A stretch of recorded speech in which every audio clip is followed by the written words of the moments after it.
Hello, this is Dan with Orbital Guitars, and welcome to part 1 of the all-Walnut Wyvern build.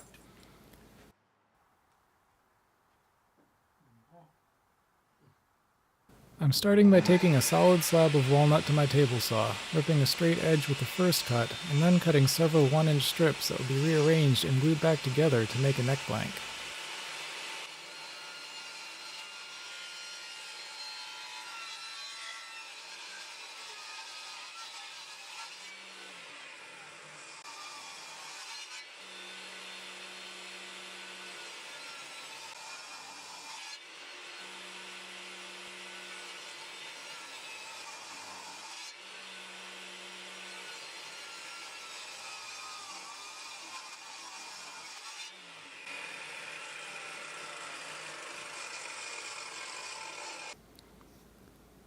The strips are rearranged so that they will have alternating grain orientation, which will reduce the risk of warps or twists forming over time.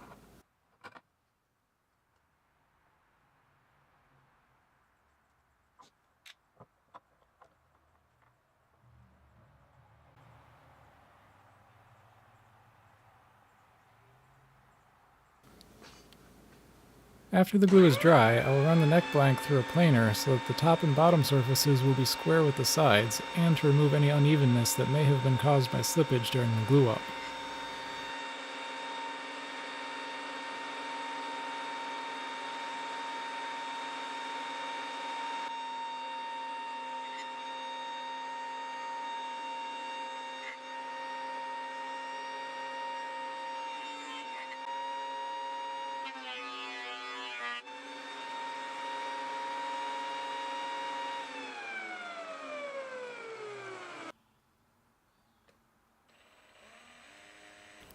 With the top surface now being flat and square, I can work on the truss rod channel. First, I will use a 1/4 inch drill bit to mark both ends of the truss rod channel. Even though the ends of the channel were marked with pencil before, the holes are both easier to see while working with power tools and can't be smudged like pencil can. I will also sometimes use one of my clamps like you can see here as a hard stop that the edge of the router base will run into. I will then use a handheld router with a rip fence attachment that I have set up to keep the router bit running straight up the middle of the neck blank. I route the channel by making many small, shallow passes until I reach the appropriate depth. After that, I will use a chisel to widen out and deepen the head end of the channel to fit the nut of the truss rod, which is slightly larger than 1/4 inch.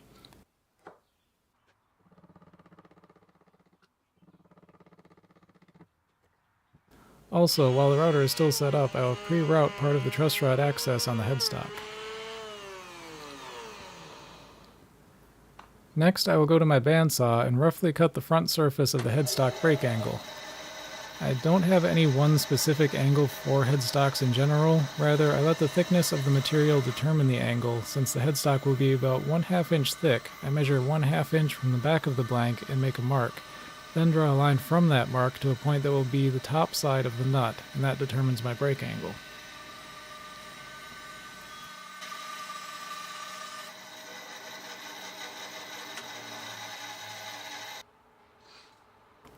From there, I use a saw rasp to even out the rough surface of the bandsaw left behind. This could also be done with a hand plane, but none of the planes that I own are in good enough shape to be used for much of anything.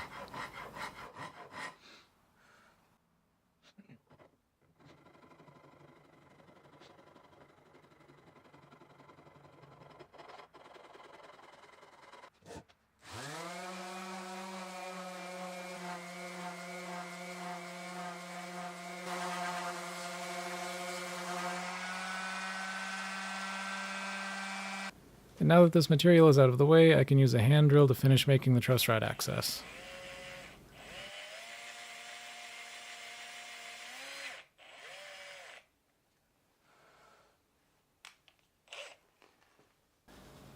Now I'm ready to work on attaching the fretboard. At this point, both the fretboard material and the neck blank are wider than the neck will end up being, so I can drill holes for locating pins that will ultimately be removed when I cut away the excess material from the neck taper.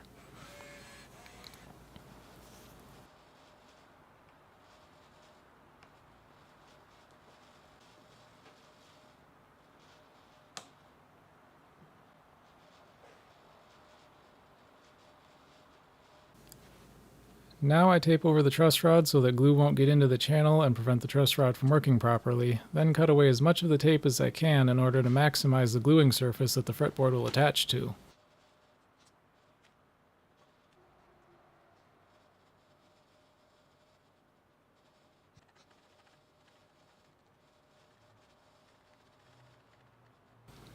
Once the glue is applied, I remove the tape, set the fretboard in place by using the locating pins, set a large piece of wood on top to act as a clamping caul to equalize the pressure over the entire fretboard, and clamp it all up.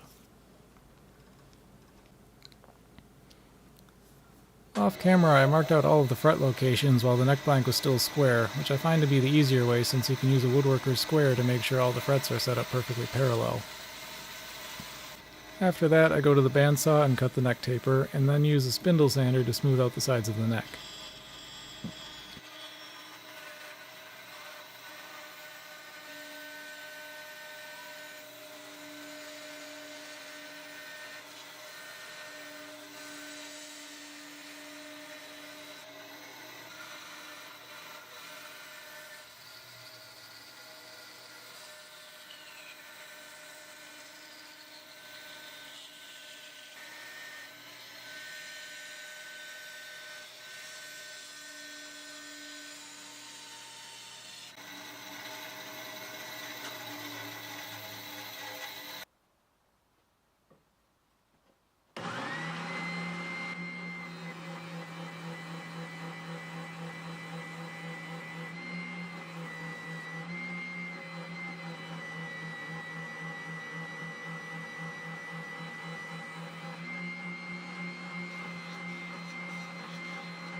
Now I'm ready to cut the fret slots, which I do while the fretboard is still flat because I find it easier to keep the saw blade straight when cutting into a flat surface than a curved one.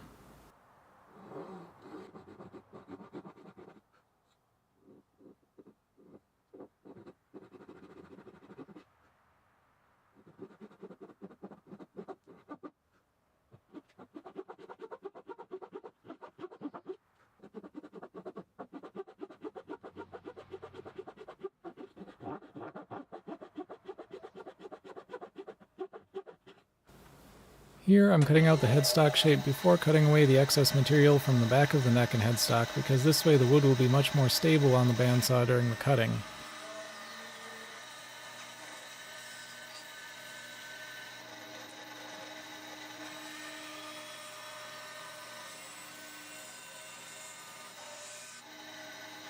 Then I remove the material from the back of the headstock and then take it over to the spindle sander again to finalize the headstock shape.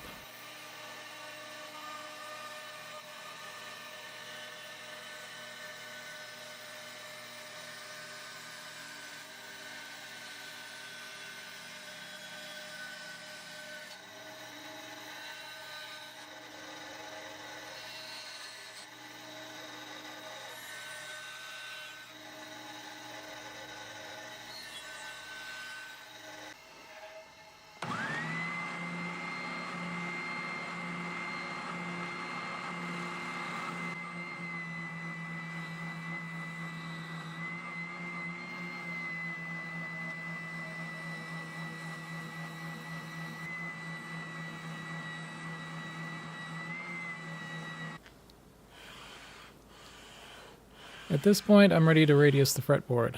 I do this before cutting away the excess material on the back of the neck because it allows the whole neck to sit stably on my bench top and prevents any accidental bending of the neck that may be caused by pushing down on the sanding block.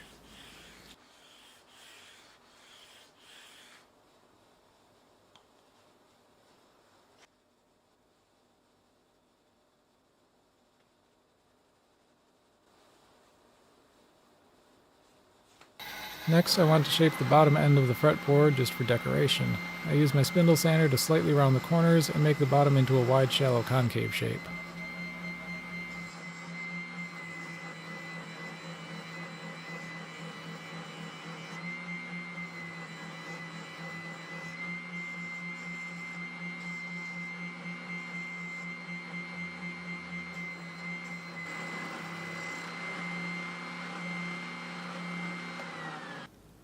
Now I'll work on the inlay. The inlay shape is already drawn into the fretboard, so I start by drilling some pilot holes for the precision router bit in my Dremel, then carefully route away the bulk of the material, first with a 3/32 bit and then a 3/64 bit.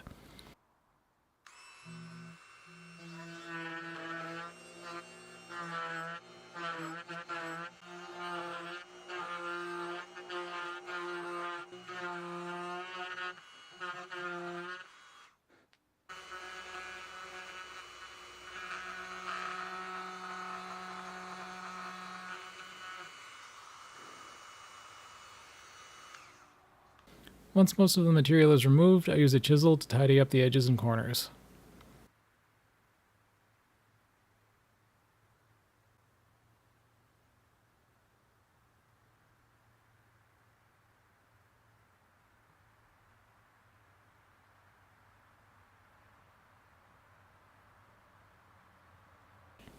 As for the inlay itself, I'm using a combination of gold mother of pearl and crushed turquoise. Now, this is real mother of pearl that I'm using, so I'm wearing a mask at all times that I'm either cutting or filing it. Like, you really don't want to breathe in the dust from this stuff.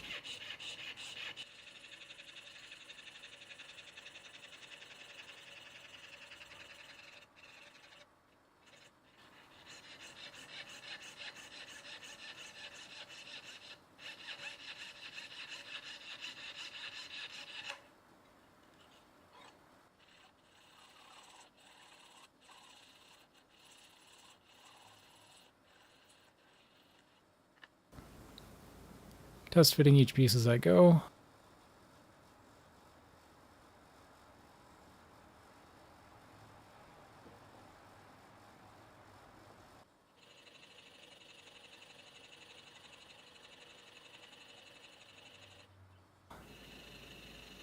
Cutting an assortment of straight lines and curves into each piece.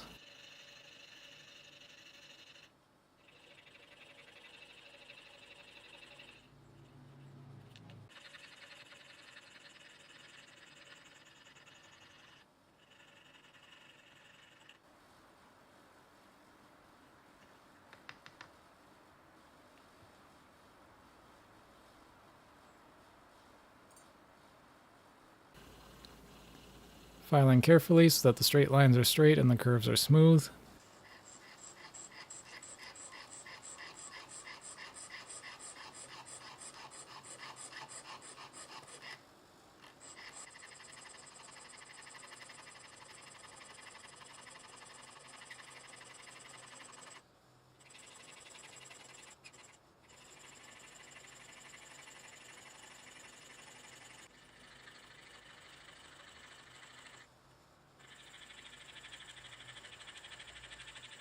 Now, it's hard to believe I didn't actually break any saw blades while cutting these out.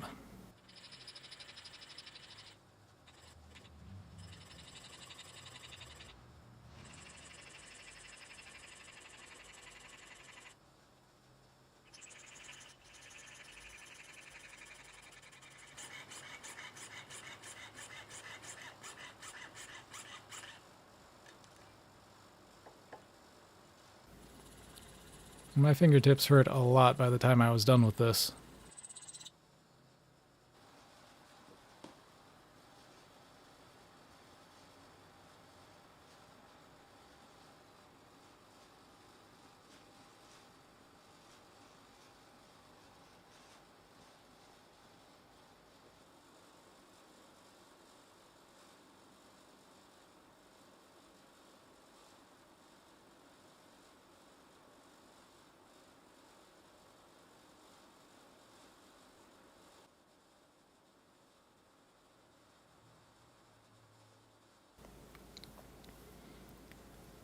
Now fitting each piece into place and lightly gluing them down with thin CA glue, then carefully filling the remaining space as completely as possible with crushed turquoise and flooding the whole thing with more CA glue, then adding some ebony dust in to fill any small gaps, and again flooding with CA glue.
Once that's all dry, I use a leveling beam with 80 grit sandpaper to bring it all down in line with the fretboard radius, then working up through various grits of sandpaper until the whole fretboard has been sanded up to 320.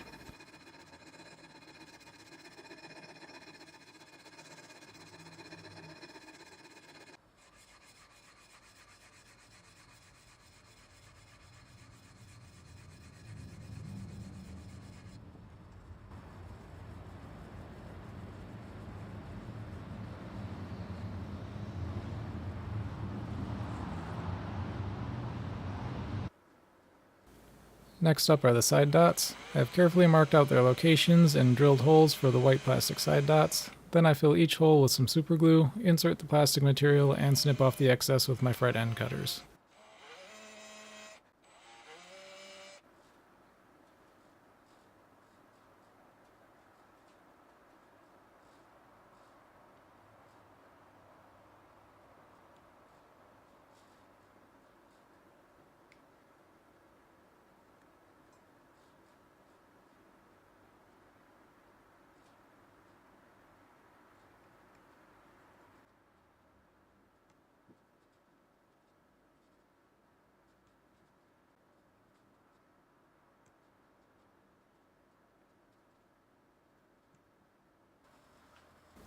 With that done, it's time to put in the frets. On this guitar, I used some medium-sized gold fret wire, which is more durable than regular nickel-silver frets, but not as difficult to work with as stainless steel.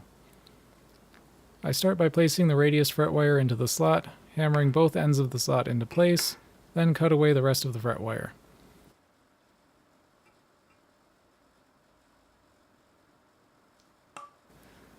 I find that working this way tends to waste the least amount of fret wire. After that, I will finish hammering in the fret, working from the middle going out, checking that it's fully seated, then cut the ends flush with the edge of the fretboard, which is also something I prefer to do as I go along with each fret rather than at the end because it's just easier this way.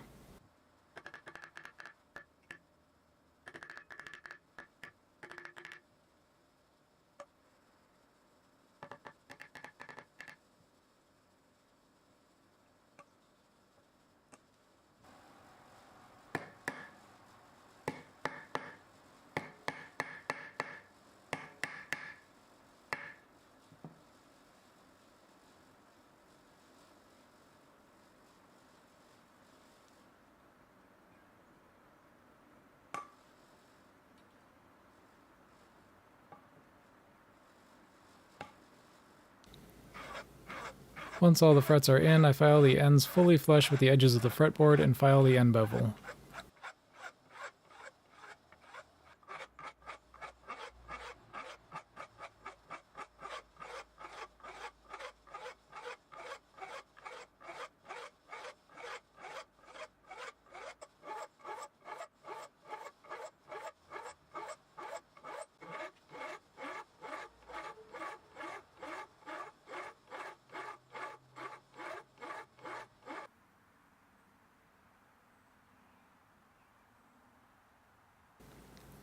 After that, I flood some thin CA glue into the ends of the fret slots to fill in any gaps, then tap some ebony dust into the ends to make them look nice.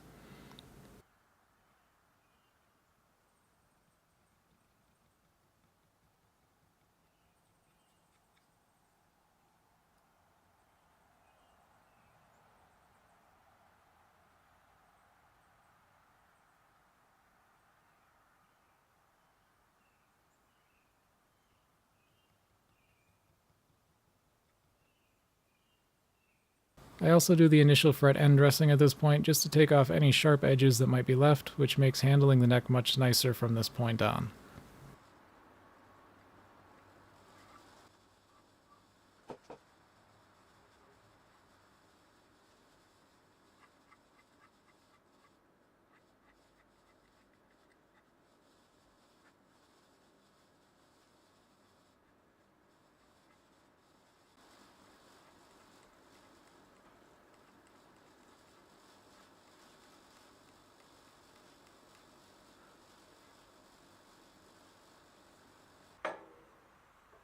Now I'm finally ready to carve the neck profile. First I go to my bandsaw and cut away the bulk of the material, getting as close to the line as I can.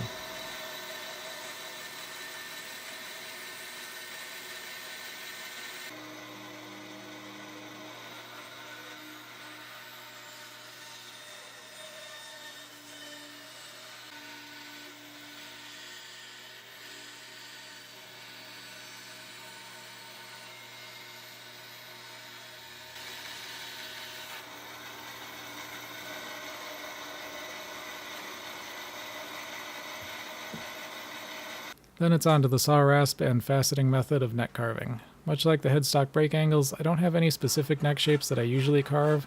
I just use the facets until they become too small to keep track of, then finish carving by feel.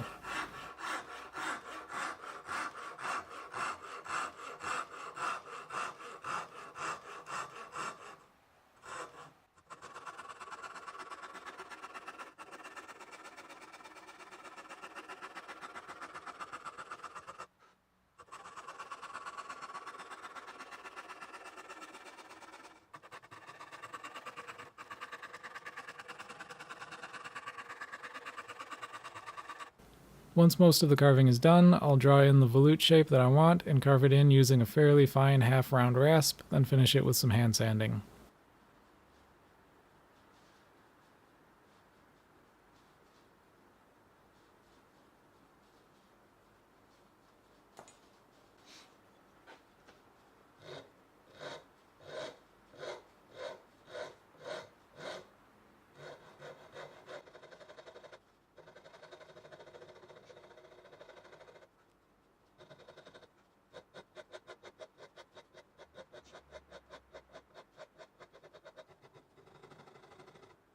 And that brings us to the end of part 1 of this guitar build. Social media links are in the description, as well as my business email and a link to my Reverb shop, where you can find any of my guitars that are currently up for sale, and some guitar body design routing templates, since people keep asking me about dimensions of my designs. So, thank you for watching, and I hope to see you for the next installment.